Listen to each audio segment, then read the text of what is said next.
Hi Mark, I'm Donna, 高鈺淇. My student number is SO44152, and my major is English at NCUE, and I'm junior now.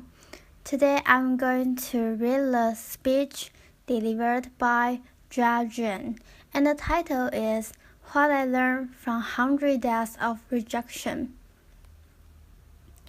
When I was 6 years old, I received my gifts. My first grade teacher had this brilliant idea. She wanted us to experience receiving gifts by also learning the virtue of complimenting each other. So she had all of us come to the front of the classroom, and she bought all of us gifts and stacked them in the corner. And she said, "Why don't we just stand here and compliment each other? If you hear your name called, go and pick up your gift and sit down." What a wonderful idea, right? What could go wrong? Laughter. Well, there were 40 of us to start with, and every time I heard someone's name called, I would give out the heartiest cheer. And then there were 20 people laughed, and 10 people laughed, and 5 laughed, and 3 laughed. And I was one of them. And the compliment stopped it. Well, at that moment, I was crying, and the teacher was freaking out. She was like, "Hey, would anyone say anything nice about these people?" Laughter. No one? Okay, why don't you go get your gift and sit down, so perhaps next year, someone might say something nice about you. Laughter. Well, as I'm describing this you probably know I remember this really well. Laughter. But I don't know who felt worse that day. Was it me or the teacher? She must have realized that she turned a team building event into a public roast for 3 6-year-olds. And without humor, when you see people get roasted on TV, it was funny. There was nothing funny about that day. So that was one version of me, and I would die to avoid being in that situation again, to get rejected in public again. That's one version.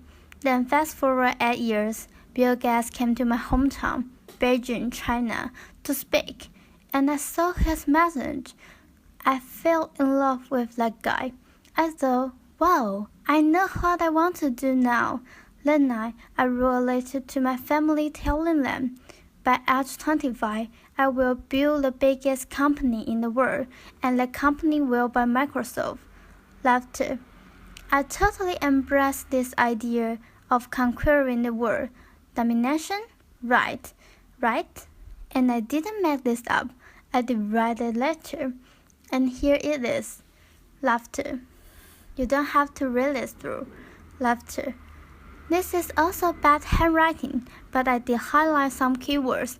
You get the idea. Laughter. So that was another version of me, one who will conquer the world. Well, then 2 years later, I was presented with the opportunity to come to the United States. I jumped on it, because that was where Bill Gates lived, right? Laughter. I thought that was the start of my entrepreneur journey. Then fast forward another 14 years, I was 30. Nope, I didn't build that company. I didn't even start. I was actually a market manager for a Fortune 500 company, and I felt I was stuck. I was stagnant. Why is that? Where is that 14-year-old who wrote that letter? It's not because he didn't try. It's because every time I had a new idea, every time I wanted to try something new, even at work, I wanted to make a proposal, I wanted to speak up in front of people in a group, I felt there was this constant battle between the 14-year-old and the 6-year-old.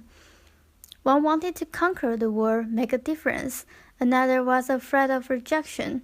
And every time that 6-year-old won. And this fear even persists after I started my own company. I started my own company when I was 30. If you want to be Bill Gates, you have got to start sooner or later, right? When I was an entrepreneur, I was presenting with an investment opportunity, and I was turned down, and this rejection hurt me. It hurt me so bad that I wanted to quit right there. But then I thought, hey, would Bill Gates quit after a simple investment rejection? Would any successful entrepreneur quit like that? No way. And that is where it clicked for me. Okay, I can build a better company. I can build a better team or a better product. But one thing for sure, I have got to be a better leader. I have got to be a better person. I cannot let that 6-year-old keep dictating my life anymore. I have to put him back in his place. So this is where I went online and looked for help. Google was my friend. Laughter.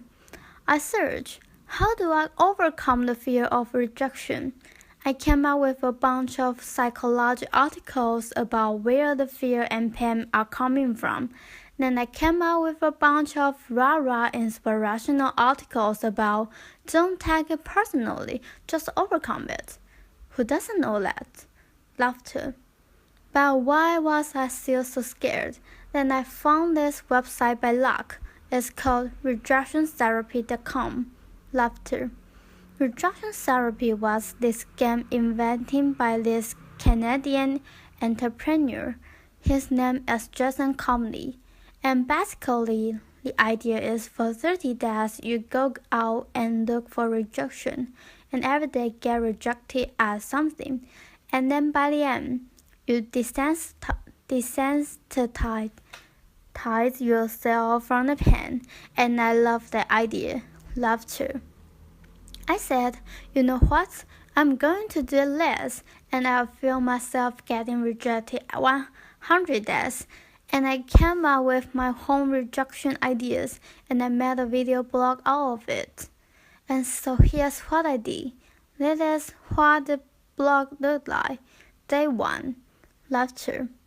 Borrow $100 from a stranger. So this is where I went to where I was working. I came downstairs and I saw this big guy sitting behind a desk. He looked like a security guard, so I just approached him. And I was just walking, and that was the longest walk of my life. Here on the back of my neck, standing up, I was waiting and my heart was pounding. And I got there and said, "Hey sir, can I borrow $100 from you?" Laughter. And he looked up. He's like, "No, why?" And I just said, "No, I'm sorry." Then I turned around and I just ran. Laughter. I felt so embarrassed because I feel myself. So last night I was watching myself getting rejected. I just saw how scared I was. I looked like this kid in The Sixth Sense. I saw dead people. Laughter. Well, then I saw this guy, he wasn't that menacing. He was a chubby, lovable guy, and he even asked me why. In fact, he invited me to explain myself, and I could have said many things I could have explained. I could have negotiated. I didn't do any of that. All I did was wrong. I felt, wow, this is like a microcosm of my life. Every time I felt the slightest rejection, I would just run as fast as I could. And you know what? The next day, no matter what happens, I'm going to run. I'll stay engaged. Day 2, request a burger refill. Laughter. It's when I went to a burger joint. I finished lunch, and I went to the cashier and said, "Hi, can I get a burger refill?" Laughter. He was all confused, like, "What's a burger refill?" Laughter. I said, "Well, it's just like a drink refill but with a burger." And he said, "Sorry, we don't do burger refill, man." Laughter. So this is where rejection happened, and I could have run. But instead, I said, "Well, I love your burgers, I love your joints, and if you guys do the burger refill, I will love you guys more." Laughter. And he said, well, okay, I'll tell my manager about it, and maybe we will do it. But sorry, we can't do this today. Then I left, and by the way, I don't think they have ever done burger refill left too.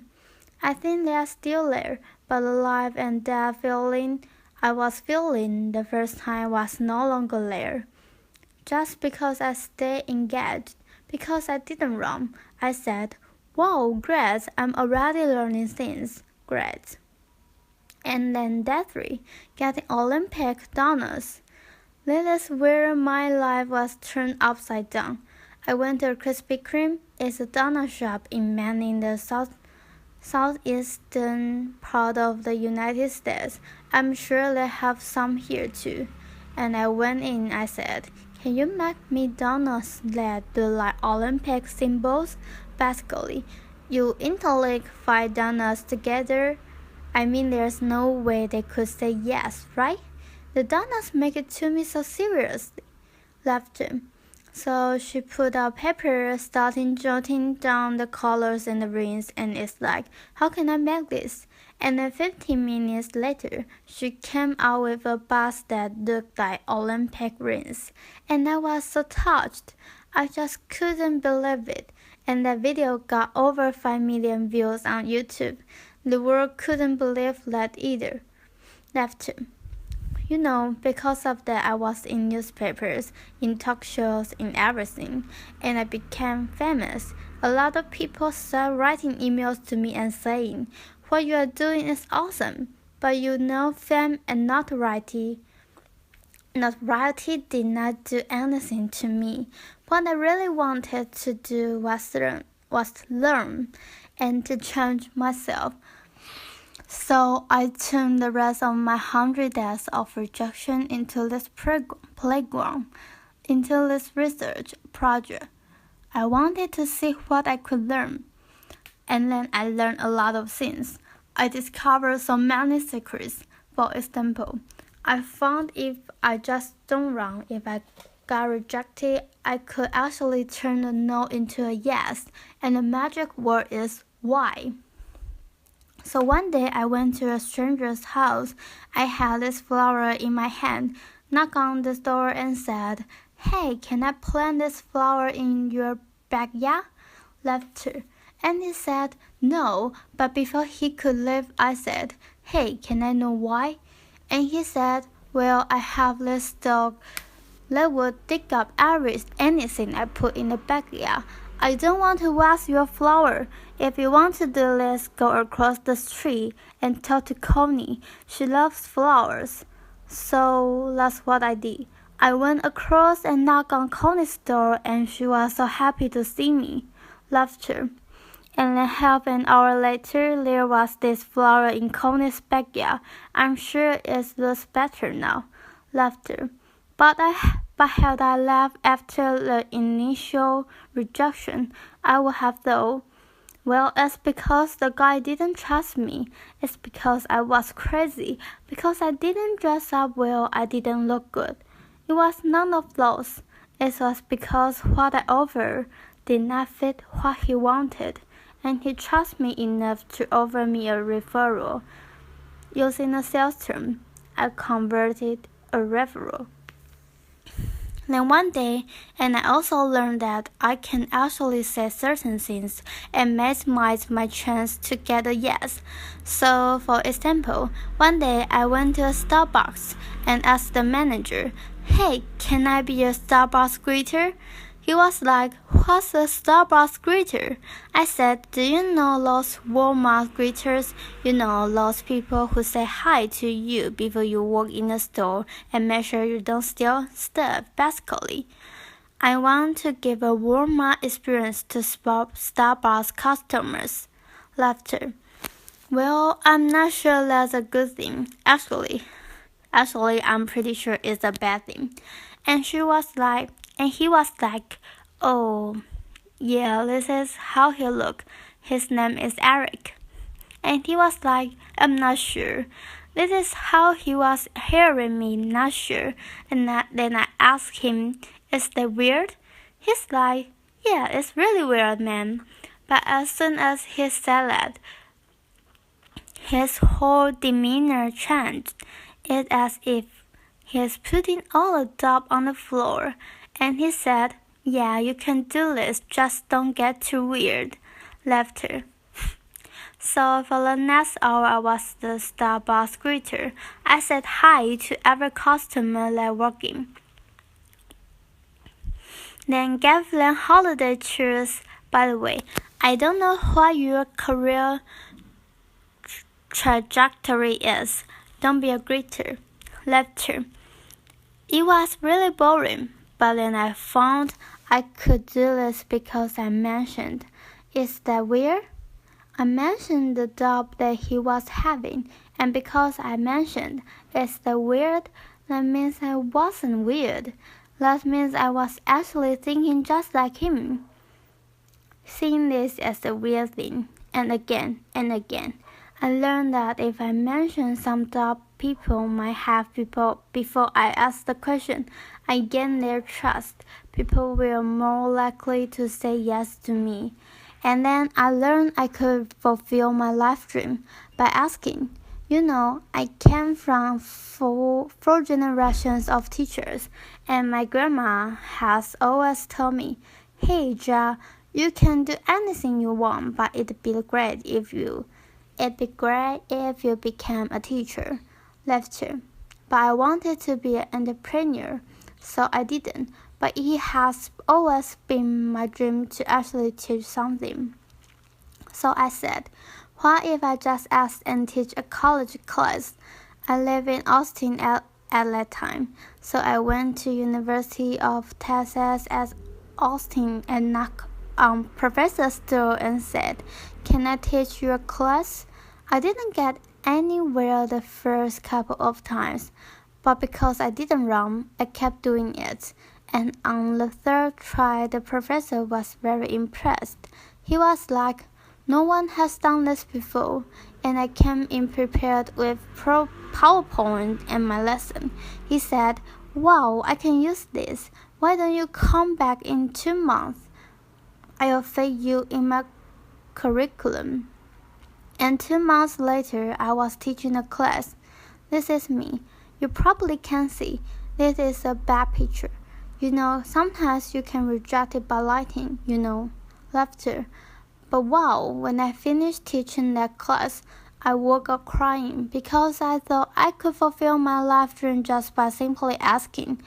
I used to think I have to accomplish all these things, have to be a great entrepreneur or get a PhD to teach. But no, I just asked, and I could teach. And in that picture, which you can see, I quoted Martin Luther King Jr. Why? Because in my research, I found that people who really change the world, who change the way we live and the way we think, are the people who were met with initial and often violent rejection.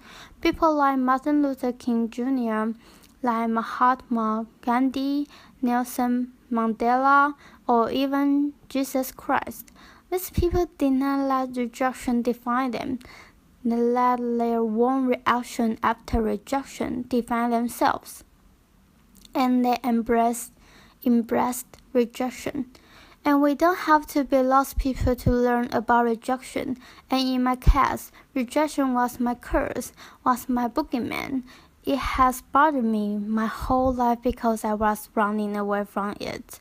Then I started embracing it. I turned that into the biggest gift in my life. I started teaching people how to turn rejection into opportunities. I used my blog, I used my talk, I used the book I just published, and I'm even building technology to help people overcome their fear of rejection. When you get rejected in life, when you are facing the next obstacle or next failure, consider the possibilities. Don't run. If you just embrace them, they might become your gift as well. Thank you. Applause.